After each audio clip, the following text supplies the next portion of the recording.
What's going on, man? Welcome back to the basement.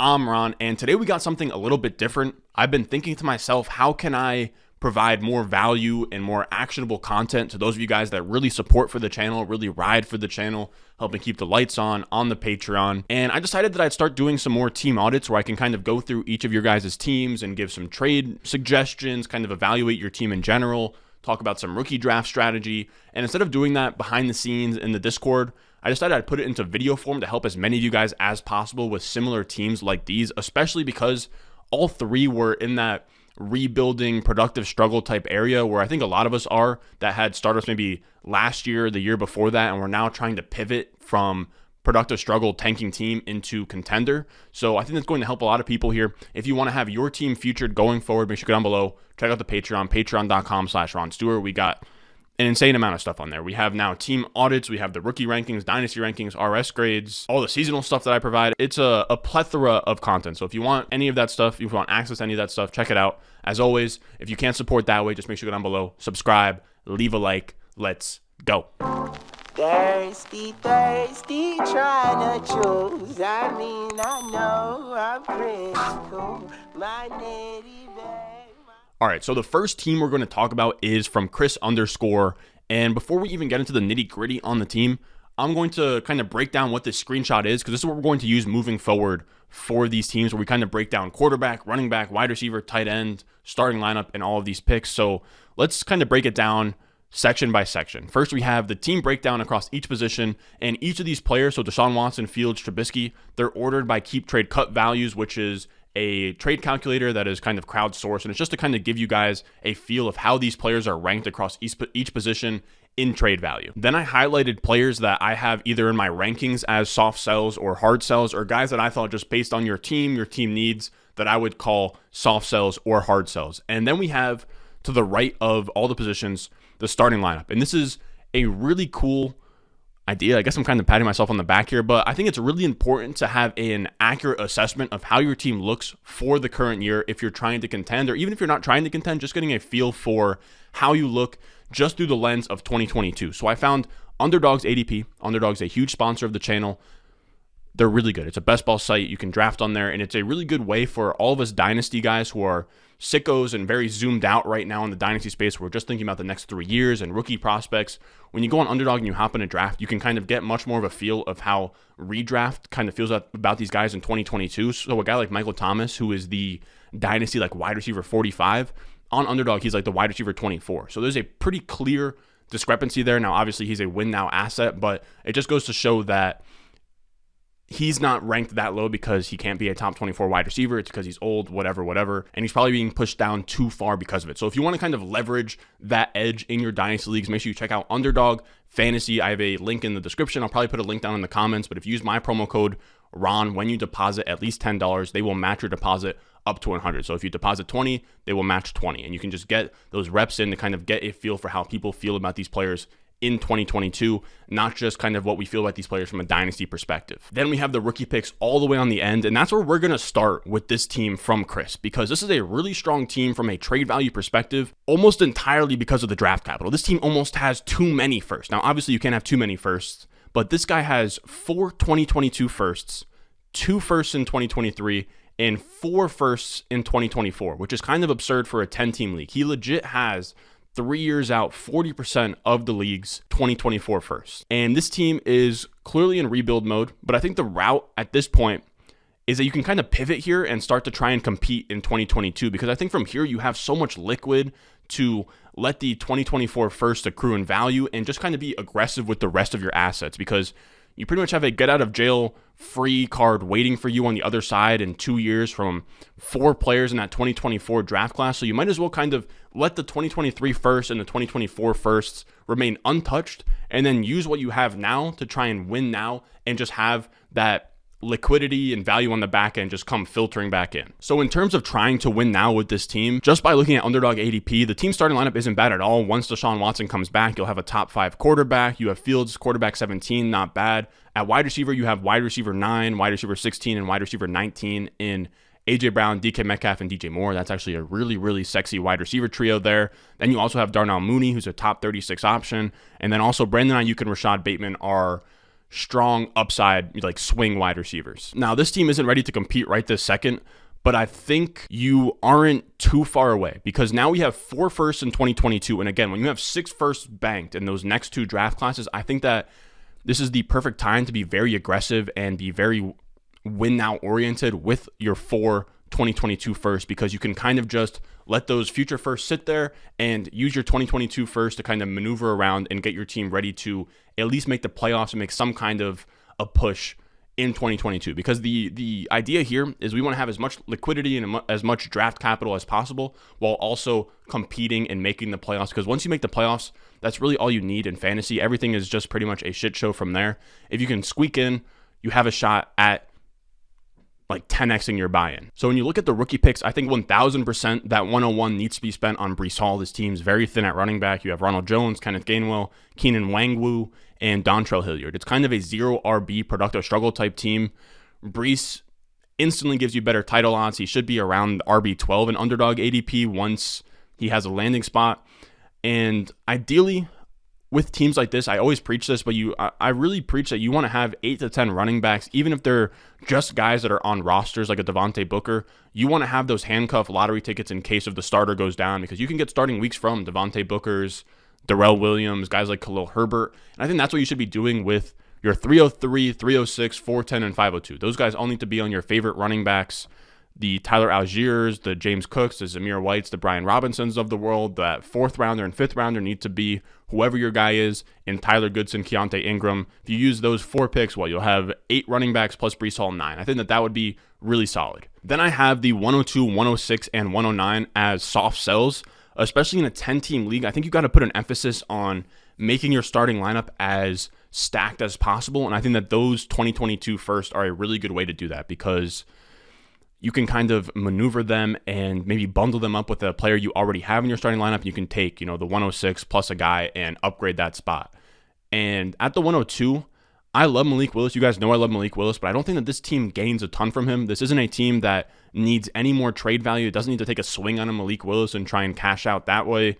Malik Willis also doesn't do a ton for his odds in 2022 because you already have Deshaun Watson, Justin Fields, Mitchell Trubisky. Malik Willis is likely not a better start than Mitch Trubisky, at least through like the first, at least while Deshaun Watson is gone. Malik Willis is firmly in play to have that Trey Lance, Patrick Mahomes, redshirt freshman year kind of thing. So I think a fun idea with that 102 if you don't spend it on Malik Willis. Now, if you can't get a suitor or any trade guy, you don't have to sell 102 for 80% of its sticker price. You can just take Malik Willis, and that is fine as well. And you can take Malik Willis and kind of go from there. One of him or Justin Fields should probably pop. But I also like the idea of taking Justin Fields, adding the 102, and going to paying up for Lamar Jackson or Kyler Murray. Now, if you can't get those two, you can also pay for Joe Burrow, or you can even add a little bit more and go up to the Josh Allen, Mahomes, Justin Herberts of the world. But I like that Lamar Jackson, Kyler Murray range because they're the cheapest of those bunch while also having similar upside from a year-to-year standpoint. And today, we're going to be showing 4 trade suggestions, screenshots from Adiko's trade tool. I'll have his link maybe in the comments, something like that. But he has a really cool tool where you can search trades that have been made in sleeper leagues, paid sleeper leagues. So I don't have you guys commenting down below, stop using keep trade cut. Those trades are unrealistic. These are trades that I'm recommending that have happened in other leagues. And this one shows Justin Fields a 23 first and a 23 second for Kyler Murray. Now, I would even argue that the 102 is probably stronger than the 23 first and a 23 second. So you could probably do Fields in the 102 for Kyler Murray and something on top, or maybe just Fields in the 102 for Kyler Murray. Same thing with Lamar Jackson. The team would be unstoppable if you could pair Kyler Murray or Lamar Jackson with a Deshaun Watson, because then you have 2 guys that are top 5-ish type quarterbacks on a week-to-week basis. And the beauty of it is that you're getting the same type of wins above replacement and week-to-week impact from those 2 quarterbacks as you'd be getting from, say, Jonathan Taylor and Christian McCaffrey, but they're much more stable assets as quarterbacks. They have much longer shelf life, so you're getting the same amount of edge and weekly scoring while also not losing any roster value. I think it's really missed in Dynasty just strategy and stuff, is that I think if your leading scorers are your quarterback and the most value you have stored on your team is in quarterback, you're probably in a good spot. Deshaun Watson, Kyler Murray, Mahomes, Josh Allen, if you can get 2 of any of those guys, you're probably at the very least limping into the playoffs. Now, the only issue with trying to contend in 2022 for this team is you kind of got to cover your ass a little bit and upgrade one of Mitch Trubisky or Jordan Love, who I have labeled as a hard sell. A lot of the guys who are kind of Jordan Love apologists and liked him as a prospect still like him because we haven't seen him play enough to rule him out. So there are still some guys that will trade you like a second round value for Jordan Love. And the idea here would be to try and turn one of those guys into Kirk Cousins or Ryan Tannehill to give you a really high-end QB2 while Deshaun Watson is suspended or whatever. Now, I would be waiting to make this move until the summer when we get a firm answer on how many games or what the suspension looks like for Deshaun Watson. But I think that a move like Mitchell Trubisky or Jordan Love plus your 109 for Kirk Cousins makes a lot of sense. You could also do Tannehill in like an early second for Mitchell Trubisky or Jordan Love plus your 109. I think that makes some sense. And I say the 109, and I'm kind of flinging the 109 around like it's nothing, but it's really a part of this spot in the draft I want no part in. That 109 through 204 spot is super flat. They're all pretty much in the same tier for me, from Pickens, Sky Moore, Kenny Pickett, Matt Corral, Desmond Ridder, Jahan Dotson, Isaiah Spiller. These guys are all in the same tier for me. So if I can go from the 109 and just sell that off, because I kind of value the 109 similar to how I would value like a 202,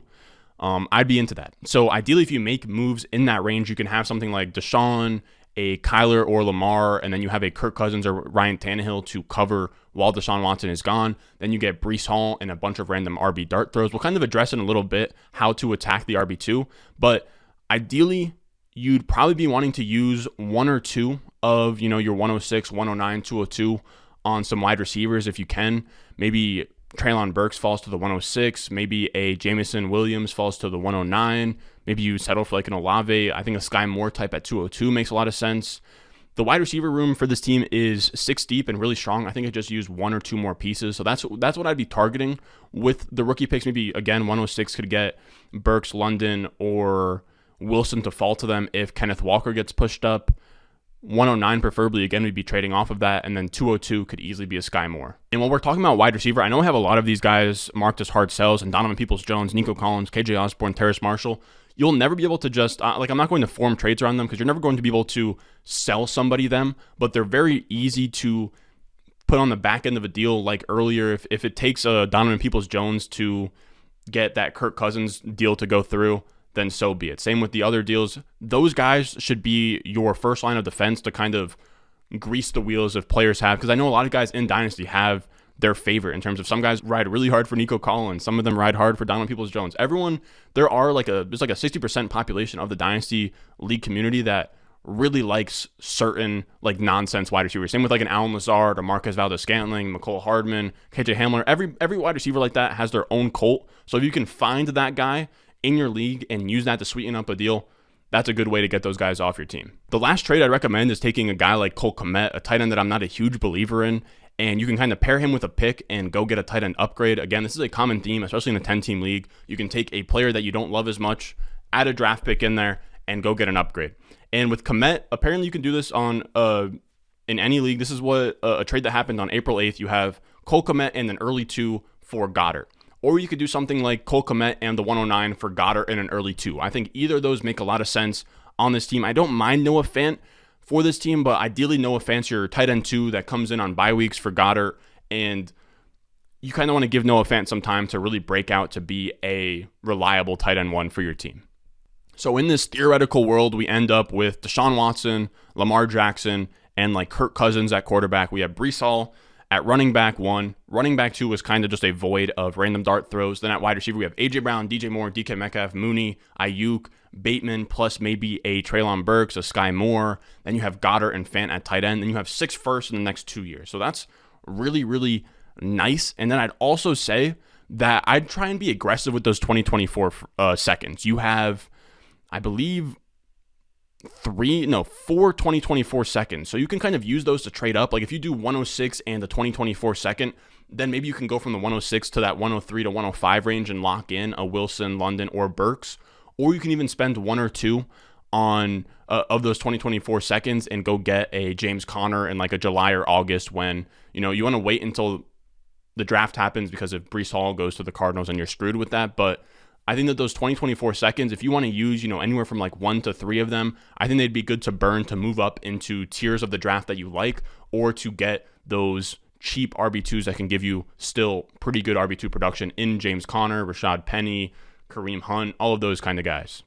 Ezekiel Elliott's another one too. Then we have our next team, which is tushipushi, which is a crazy looking Discord name, but his league breakdown league format is 12 teams, super flex, 1.5 tight end premium, 6-point passing TDs. Pretty vanilla setup. And this is another team with a ton of draft capital in that productive struggle rebuilder type mold. He has the 101, 102, 5 total firsts in 2022, 323 firsts. Not as much 2024 draft capital, but that's fine. I don't think it makes a ton of sense to stockpile the 2024 ones, unless if you're going to do it like the first guy did, where he just has an insane monopoly on them. But here for this team, when we look at what they got, especially at the running back position with just Gainwell, P. Ryan, Darrington Evans, Darius Geis, and Mike Boone, again, a very zero RB-ish, shallow running back room.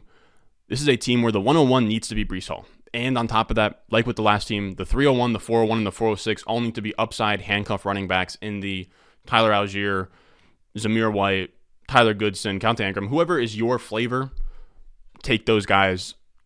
Add some running back depth in those 3rd and 4th round of rookie drafts. Don't draft next year's Anthony Schwartz or Seth Williams, any of those guys. Just take swings on the running backs. Then we have the 102, which, unlike the other guy, I think that this needs to be Malik Willis, because the quarterback room is pretty empty here. We have Kirk Cousins, Tyler Huntley, Teddy Bridgewater, and Mason Rudolph. So you add Malik Willis to that mix. He's not going to start right away, but it gives you a massive upside swing in a quarterback room that has almost no upside. You're getting just pretty much quarterback 2 production from Kirk Cousins and the same from Teddy Bridgewater when he gets starting spots. So you can kind of skew win now with this team already having 3 of those 2023 firsts banked just for the future. So ideally, our teams, we want to make the playoffs every year while also maintaining a good amount of draft capital. And I think especially given the fact that this team's lineup isn't bad, it's kind of time to start shifting things, because at wide receiver, you have Deontay Johnson, DJ Moore, Sutton, all top 24 options in ADP. Marquise Brown in flex, who is a wide receiver 30 in ADP, but that is just horribly wrong. He should really be a top 24 guy. Alberto in the flex, not great, but in tight end premium, that's not the end of the world. And then you also have Curtis Samuel in that flex mix. And the wide receiver core is strong. I think it just needs a little bit more depth. After the top 4 of Moore, Deontay, Brown, and Sutton, it gets pretty thin there. So I think a way to kind of strengthen that back up a little bit is probably take somebody like Jamison Williams at 107 if you want to sit in the pocket and take that pick. Or, the 111, 201 picks, you can go with Pickens, Sky Moore, whatever you want. Now, I think the alternate route, which is selling those mid to late first that I've been pretty much preaching this entire time, that 107, 108, is going and bundling the 107 and 108 and grabbing an AJ Brown, which this is a trade from Adiko. And, you can go 107, 108, go grab an AJ Brown, go grab anybody in that range. I'm trying to think of other guys that are in that AJ Brown range, but I guess a Deebo Samuel could be in that range too.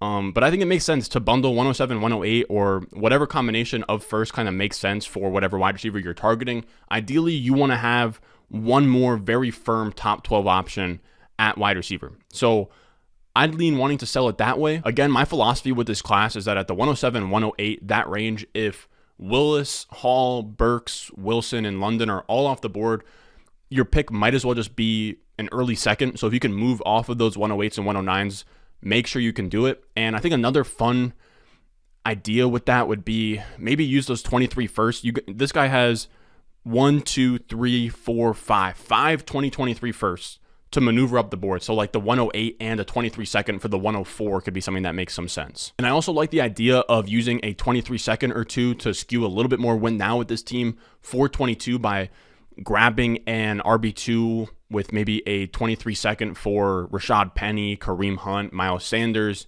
Again, wait on that move until the summer. But I think that this is a team that is, again, an RB2, maybe even a quarterback you could go grab is a Mariota or Jameis Winston type guy with those 23 seconds to cover for Malik Willis in 2022.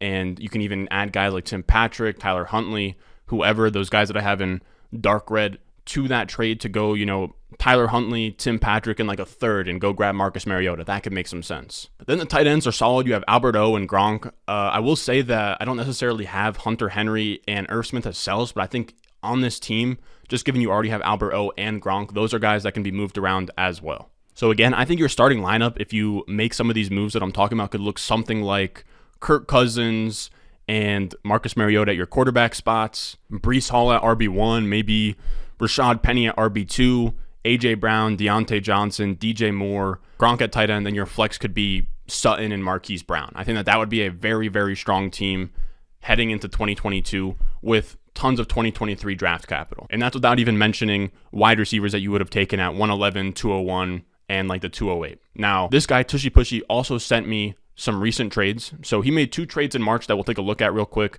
First, in March 8th, kind of fleeced this guy. Was saying the other day that Mac Jones was a sell for me in Dynasty. If you could get a random 2023 first for him, I would do that all day. Here he gets a 2023 first for Mac Jones with a whole bunch of plus on top of that. He gets Irv Smith, a 2023 third, a 2022 third, and Teddy Bridgewater, which is really great. I love the idea of if you trade away a Mac Jones or any quarterback that you get one in return, even if it's a Teddy Bridgewater type guy. So he got Irv Smith, 2/3, and Teddy Bridgewater pretty much for free in my eyes. And especially on a team where you have Kirk Cousins and not a ton else in your quarterback depth chart, you want to take swings at upside. Mac Jones isn't that, but I think the 102, getting Malik Willis, would be that kind of thing. Now, the other trade we're going to look at is Tua for Kirk Cousins and Albert O, which is another trade I love. Tua is another quarterback I'm not very high on. I have Tua as a hard sell in the Dynasty rankings, and I have Kirk Cousins ranked over him in a vacuum. So if you can trade Kirk Cousins for Tua and get a plus, which is Albert O in tight end premium, who I have as a top 12 Dynasty tight end, that's massive. So this is a really solid team. These are two good moves. I would just be trying to, again, use those 2023 firsts. I think that the best time to start making win now moves are when you're on the clock in the rookie draft. You have 5 2022 firsts. Ideally, you're only using 2 or 3 of them on players. Then our last team is EJM1327, and his league format is interesting. It's a Dynasty Superflex, but it's tiered PPR. So you have 0.5 PPR for running backs, 1 point PPR for wide receivers, 1.5 PPR for tight ends. And you have 6-point passing touchdowns, 12 teams. And that tiered PPR setting is interesting, but I don't think it changes my strategy a ton. And he actually sent me a message when he sent me the team. So let's read it real quick. He said, "This is a pretty standard productive struggle team I drafted last offseason. Made a couple trades in the offseason so far. However, I'm still in pretty desperate need of a quarterback too. I will be using the 101 on Breece Hall. And while I have the 108 and 109, I'm not all that intrigued by the other rookie quarterbacks, at least in that range. Do you think this team is a quarterback 2 away from competing? And if you do, are there any potential moves you see in order to acquire one? If you don't, are there any guys you think are overvalued that I should be selling?" So this is another strong team, and I honestly say that I wish I kind of had a couple more fixer-uppers. I hope guys that submit teams to the next one, if you have like a really ugly orphan or something, send that my way, and that would be fun to try and fix up. But I think this is a really good episode, like I said before, of productive struggle teams that are starting to transition into becoming contenders and playoff teams. And just looking at the starting lineup for this team, I think this is probably a fringe playoff team before adding any rookie picks to the equation. You have Lamar Jackson at quarterback 1, not a ton else at quarterback though. And I agree that this team, because of that, looks pretty good outside of the quarterback 2. And I agree that that should be the number one thing on your mind right now, is how to fill that QB2 spot. And I think that something that makes sense is, we talked about this with the other 2 teams, but those picks, that 108 and 109 in that range, again, I'm not a fan. So if you could possibly do like the 109 and Kellen Mond and get a Kirk Cousins, I'd be into that. Maybe you could do something cheaper for a Ryan Tannehill. Again, those are 2 guys that I just really like, that I think are undervalued, that are also really, really good QB2s with quarterback 1 upside just from efficiency. So you could probably do like maybe 109 for Tannehill and a second back. I think that could be fun. And I will say after that, there are 2 other options at quarterback. I think that it either needs to be Ryan Tannehill or Kirk Cousins, or you can tier up from there and pay up for a quarterback, or you can tier down from there and get a cheap quarterback. And the idea to tiering up is maybe you take the 108, the 109, and you asked earlier, or he asked earlier, what players on the team are overvalued. The one that sticks out the most is Hunter Renfrow. I think that he got really pushed up last year just from having a really, really weird stretch of games where he kind of went off, and now you have Devontae Adams and Darren Waller back in the mix, and I really don't expect him to be much more than a wide receiver 4, so if I could sell him, I would. So if you can take the 108, the 109, Hunter Renfrow, and Bridgewater, and go get a quarterback in that Russell Wilson, Dak Prescott range, I think that makes a lot of sense, because especially Russell Wilson, man, I think that Russell Wilson has a top 5 season coming here. This is a guy who has had his Ferrari set to mile per hour of like 60, just on a team where he has DK Metcalf and Tyler Lockett and they refuse to crank up the passing volume. Every single year that he's been in Seattle, he's been one of the most efficient quarterbacks in NFL history while also passing at a bottom 5 rate. So he goes to Denver, and I believe that they have Nathaniel Hackett there, who at the very least, I expect him to be middle of the road in passing volume. And if that's the case, just given that it's Russell Wilson, he is going to be in play for a top 5 season. I would love doing something like that. And Twitter thinks that that trade is even. Through 22 votes, it's 50-50 on that trade. So if you want to say that that trade's not going to happen, whatever, Twitter disagrees. I think you could also tier down if you don't want to kind of pay up for Russell Wilson or Dak Prescott. You can tier down and maybe go from that starting trade of 108, 109, and Renfrow and Teddy Bridgewater, remove the first and just do Renfrow and Teddy Bridgewater or Renfrow and Kellen Mond. And you could probably do Hunter Renfrow, Kellen Mond for Marcus Mariota and probably get a second kicked back to you, now that I think about it. And again, after that, we have those mid to late picks as soft sells, and that 108, 109, again, that's a range that I'm trying to get out of. If you want to sit in the pocket and you get lucky that Jameson Williams or Kenneth Walker fall to you, take them by all means. If you're a little bit less luckier and you got to take a Pickett, Matt Corral, Chris Olave, so be it. But if you can help it and trade out of that and trade those picks for sticker price, I'd be wanting to do it. Again, if we're trading off of those picks like we outlined earlier, it should be for a quarterback upgrade, or it should be getting more liquid in that 2023 draft class, especially just given that you have 3 2022 first and only 1 2023 first. If you can, maneuver around in a way where you can turn any of those into a 2023 first, I'd be into that as well. Then on to the running backs. We have DeAndre Swift, which is a really strong RB1. He is going to be a top 12 running back this year. He's young. He's going to hold value. And then this is the perfect way to have that long list of running back lottery tickets while also being in productive struggle. We have Khalil Herbert. We have Eno Benjamin, who I have as a soft sell. You don't have to sell him, but I know there's a lot of Devy guys that like him, and with the Cardinals just having James Conner in front of him, people really like him. So if you can kind of sell him before the NFL draft when the Cardinals inevitably take a Rashad White, a Zamir White, a James Cook, whatever, I'd be interested in selling him, but he's not like a must-sell, go sell Eno Benjamin, just a guy you can kind of grease the wheels on a deal. And he also has like a James White, Keenan Wangwu's interesting, just a bunch of guys that are on rosters that can make some noise if things break their way. Now, I love what this team looks like even more when you have DeAndre Swift at RB1. This team's going to have Breece Hall at RB2 as well. 2 young running backs that I'm completely fine with rostering in Dynasty. Then we have wide receiver with T. Higgins, DK Metcalf, DJ Moore, another really strong top wide receiver trio. Now, again, I don't love Hunter Renfrow. He is the guy on this team where I'd be looking to move him ASAP. I think that he makes a lot of sense where you pair him in a draft pick and go get your quarterback 2 or get into the 2023 draft class. If you can do like the 109 and Hunter Renfrow for a 23 first, I would love that as well. Again, this is just a guy with Devontae Adams and Waller coming back. I just don't see him really giving you much more than wide receiver 4 production. So if you can sell him while he's relatively hot, I would. I think another trade with Renfrow that could be fun is something like Renfrow and Kellen Mond for Tannehill and a lesser wide receiver like Tyler Boyd. Tyler Boyd and Renfrow will probably give you similar production, while going from Kellen Mond to Tannehill is huge. And this is a trade from Adeko that is similar to that, where it's Mitch Trubisky and Renfrow for Odell and Ryan Tannehill. I would just do whatever your version is of Renfrow and Kellen Mond for Tannehill plus X. At the wide receiver room, I think every wide receiver room could use some depth, but this one is good. You have Metcalf, T. Higgins, DJ Moore, Ayuk, Bateman. After that, could use some more depth. So I like the idea of at 204, 205, you get a Sky Moore, Jahan Dotson, Christian Watson, David Bell, Wan'Dale Robinson's, whatever. Those type of wide receivers in the second. Just take swings. Then at tight end, we're looking perfect. We have Kyle Pitts. I love the idea of just having Kyle Pitts up top, and then you can kind of just take your swings on the Jacob Harrises of the world.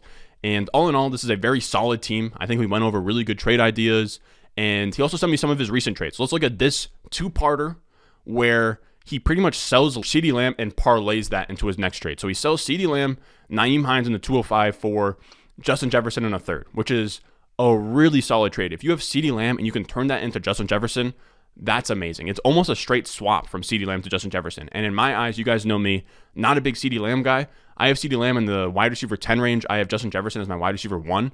If you can close that gap without giving up a first, that's a massive W. Then he takes it one step further and he takes Justin Jefferson, his 104, and Gerald Everett, and trades that into Metcalf and Kyle Pitts. Now, I think this one's more even. Again, I love the top 5 in this draft class. I wish that 104 was actually his 108 or 109, or maybe 108 and 109, and you ask for something on the back end, like an early second. But again, I think that he wins this trade. I think, Justin Jefferson and Kyle Pitts about even out.